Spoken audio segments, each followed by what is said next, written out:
Everybody, welcome back to another Field of Food Table Talk episode. We are on episode number 66, so thank you for tuning in.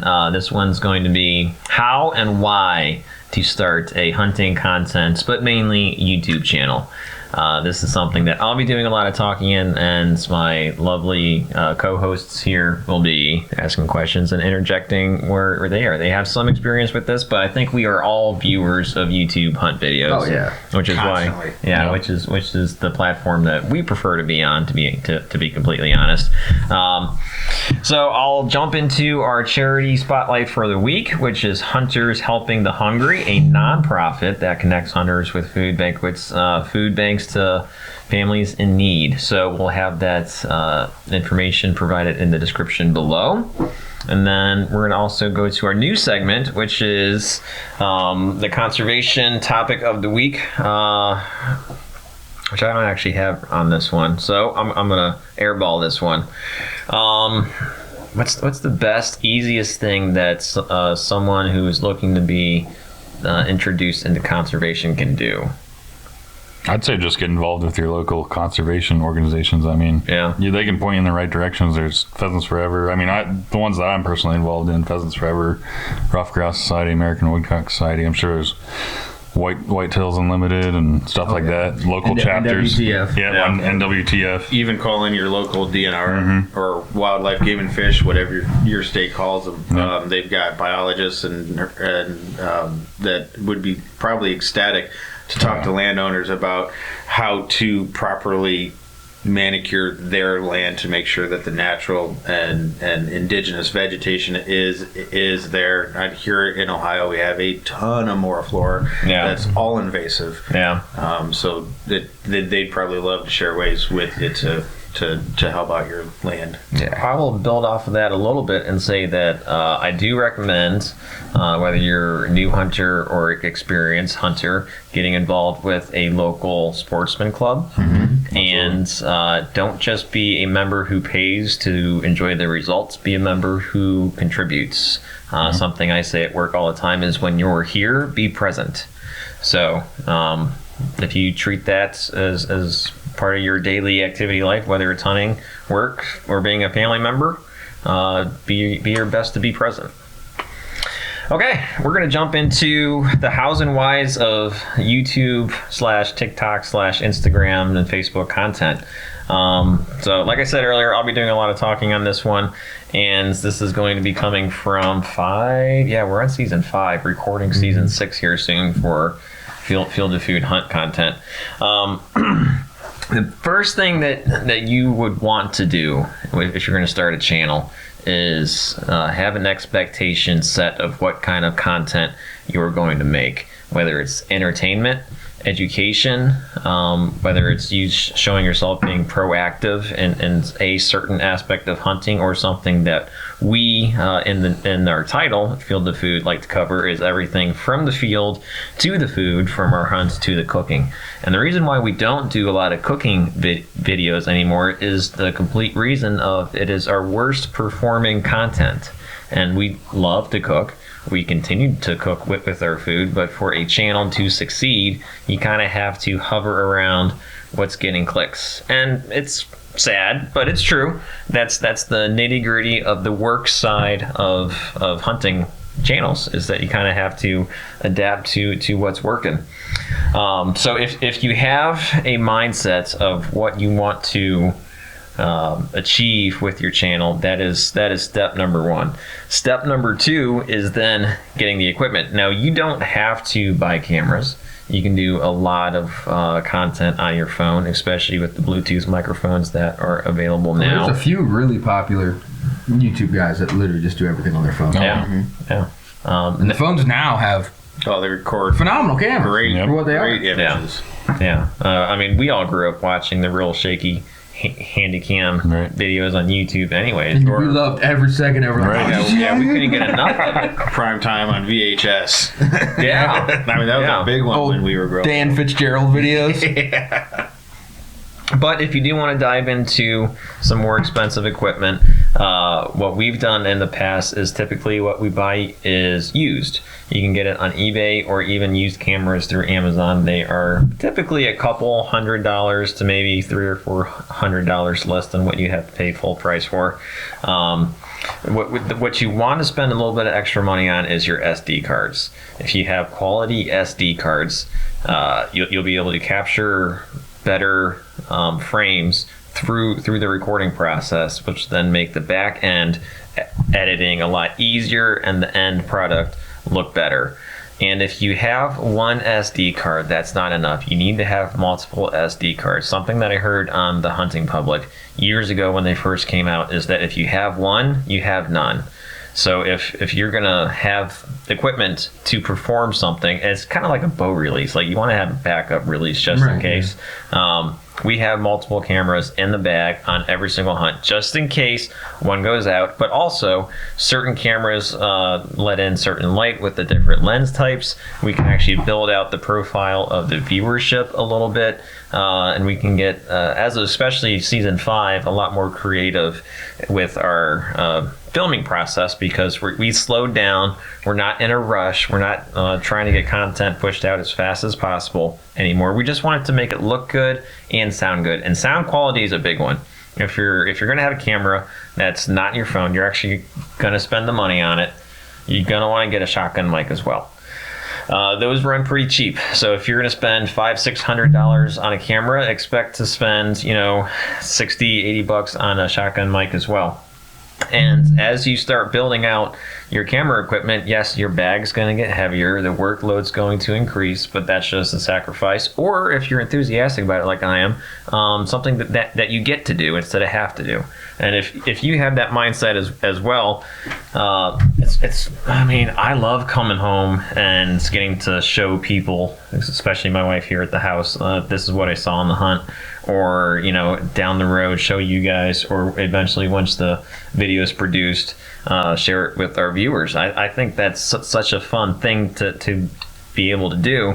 But that's my segue into the next one, is that if you're going to have a direction for the channel and you're going to have the equipment, then you need to be able to express the story, because it's not like there's a script for a hunting video. There's an idea of what you want to capture. You probably have an idea of what you're going to see that hunt, but to be able to tell that story from someone who doesn't know it, you guys, it's sometimes hard for us to tell the story from start to finish, because you don't know exactly what the video is once you click on it. You have an idea from the thumbnail, you have an idea from the title if you read the description, which I typically don't for videos. Nope. Then you're using two sources of information to have a predetermined expectation of what that video is going to be, and then that title and that thumbnail has to accurately represent what that video actually is. I had one where it was clickbait. Oh, did that one do poorly? You can't fool viewers. Like they were aware of what I did. Oops, my bad. But it just is what it is. And if you're gonna put in all this work, don't drop it on the storyline. There's a lot of success to be had. And Kyle, my brother, we've been in bands together. I've always been a fan of reading and writing. So to me, building out a storyline through video is my expression of art. It used to be playing guitar on stage, and I still get to dabble with guitar these days, but not as much as I used to. So my expression is through filmmaking. Filmmaking, I'd like to say. You guys have any questions so far while I take a drink of my soda, since I've been talking for 9 minutes and 1 second straight? That's pretty impressive. Yeah, that was pretty impressive. I didn't think you breathed, dude. I think timing has a lot to do with it too. And Dane, I know you and I was coming back from Michigan last year, and we talked on the phone for a couple of hours about timing of release of videos and stuff like that. Yeah. I think timing has a big a big part of it too, because you look back at what I would consider the start of the YouTube hunting channels before YouTube was even a thing. You know, here in Ohio, when you shot a deer, you would go down to the local gas station or sportsman store and actually check it in. They give you a little metal band to put around the antler or through the ear on the doe or whatever. I miss that. Oh, yeah. I did too. You got to go down there and bullshit with all the local hunters, look at all the deer, sit there and lie to each other, and it was a lot of fun. And then Ohio did away with the physical check-in process, and I think that's kind of where YouTube transitioned and helped scratch that itch place. Is, you know, if you're a hunter or fisherman, you love telling stories. You love hearing hunting and fishing stories, and I think that YouTube has allowed that kind of venue or that kind of platform to continue to where, even though we're not standing there in the dark at 11 o'clock at night drinking a couple beers in a gas station parking lot looking at all the deer. You know, I watch hunting videos on YouTube every morning while I'm eating breakfast before work. That's just my ritual. You know, and you look at those bigger YouTube hunting channels, and their release times are the times in which hunters are starting to get that itch again. I'm like, all right, it's July, August, September, that itch is really starting to need scratched, and it's not going to get scratched until opening day at least, so I'm going to turn on YouTube. Well, something else with that is that at this point, YouTube has so much hunting content on there, so many tips, tricks, or just entertainment videos, that you can't ignore that watching YouTube videos is part of the hunting process now. Like it's just there. It's there's like, a lot to learn from too. It's just in it. We talked to. You ever look at that as a bad way though? Like it's overwhelming for a new hunter that there's so much content out there, and you can tell someone how to hunt, and I can tell someone it's two completely different ways. No, because I think I do see what you're saying, but it can be June and July where there's nothing in season, and you can learn about October hunting way easier than you could 30 years ago. So I think there's just a lot. Well, 30 years ago you went off of probably your dad or your grandpa or your uncle stories or articles in North American Hunting magazine, you know, your resources were so limited. All right, we're going to knock out these last couple of tips and steps here. So once you have your equipment and the hunt is over and everything's filmed, now it comes to editing, and that's where your storyline comes into the visual and audio aspect. You don't have to spend a lot of money. There's a software that I use. It's called DaVinci Resolve. It's a very popular, for some reason, for how popular and worldwide it is used, they offer a fantastic free version. And if you do decide to purchase it, it's a one-time purchase of $300. It's not bad. Not monthly subscription. No, they are the Arizona Sweet Tia software. Look, I hope they never change. So I don't know. Arizona Tia went up in price. Did it? Those bastards. What is it? I think it's up in price though. It's like a $1.09 or something. I refuse to believe it. But get familiar with that software, watch videos on it. There are tutorials in that software itself to help you learn how to use it. And you don't have to use it. There's a bunch of softwares out there. I like to stay away from Adobe. I think they're ass. Along with GoPros, they're also ass. Easy. No name dropping. Taking shots. He's not biased at all. Just being honest. That is something. Fuck the Knicks too. All right. We're gonna recover from that. All right. Speaking of editing, So when you post your content, after all this work is done so far, you need to post on a consistent basis. It needs to be the same time if you don't choose to do it daily, the same time weekly. So we like to hover our Table Talk videos on Tuesdays. Tuesdays for Table Talk, 6:30 p.m. And that builds an expectation with your audience, and then it also holds you to a standard. There are days that I don't want to edit videos. I have a expectation through the content and the viewers to where it holds me to it. Sometimes I have to wake up at 4 a.m. and purposely edit that day to get that video pumped out. Now, luckily, using AI technology over this last year. I don't have to do that as often, but it is something that I chose to spend money on to make my time, which is valuable. All time is valuable. Just easier and more time with this, with one, work, or two with my wife, or three, doing other stuff that I like to do. So this content is important for us to publish for you guys, and the short form content is also important for us to publish, which we just recently added to this YouTube channel. We had a Field of Food YouTube Shorts channel, and we converted everything over here, and everything's looking a lot better, actually. And thank you guys for July. We had the best July that we've ever had. We had over 100,000 views across all platforms in July. That's pretty. Nice. That's pretty nice. Substantial for a small channel on a non-hunting month. So thank you guys. And then you need to engage with your audience, because if you're going to go through all this work and then take the shot and then not shoot it far enough to where it to actually make it through the basket. That's basketball, right? I got it this time. Mm-hmm. I screwed up basketball in an episode a couple ago. Anyways, sports. Dave's not a sports guy. Near mind. If you engage with your audience, you then create a community. There's a guy that responded on one of our first TikToks. That was 4 years ago. To this day, I will still have random conversations with that guy, and not because I have to, but because I want to. He's a great dude. I think he's from Michigan, and if we are off the mark on some of our content, he's not afraid to tell us, and I have a lot of respect for that. He's an older dude. Gosh, I wish I can picture his photo on his account and everything. Sorry, it's hillbilly something.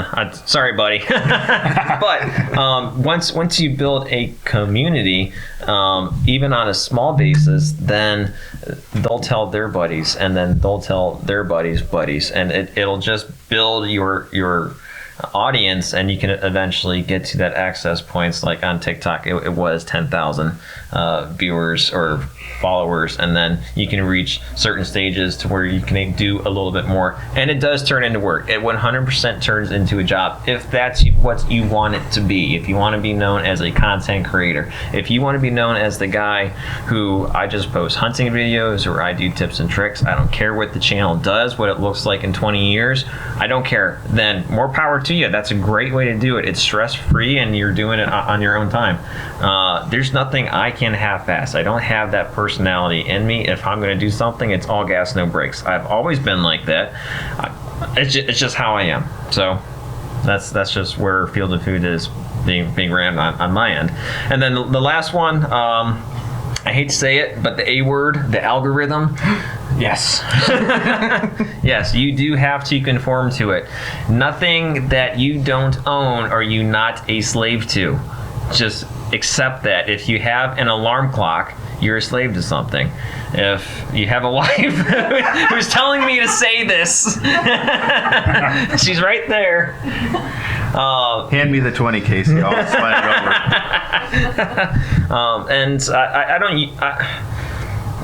It's worth it because of what we've been able to bring to the hunting community through social media. I don't mind having that expectation as a part of my week, because we see the comments come in or the messages come in, and we're like, hey man, this helped me on this hunt. Thank you so much. And we're also able to create a little bit of a pool of funds that we try to share here at the table. Sometimes, some months it's good, some months it's not. It's just is what it is. There are things that we could be doing better to expand that pool, but again, this is just where we are as a channel right now. And there's one saying that I read, and I'm gonna pull it up on my phone. And I loved it. I took a screenshot of it. It just resonated with me. When I saw that, I wanted to build it out on this episode.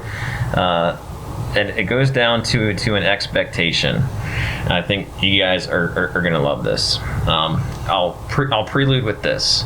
Whatever you do content-wise, if you choose to do so, do it how you want it to be done, and do it for yourself. If you choose to play the game a little bit like Field of Food has, that's fine. But always keep in mind, why get validation from a world that crucified the perfect man? Don't Don't find yourself through the content. Express yourself through the content. You're here. You're here. You're here. Yep. Sody. All right. We'll see you on next episode 67. Thanks for watching. I hate to bother your name, but can I fill out that cup of coffee? Yeah.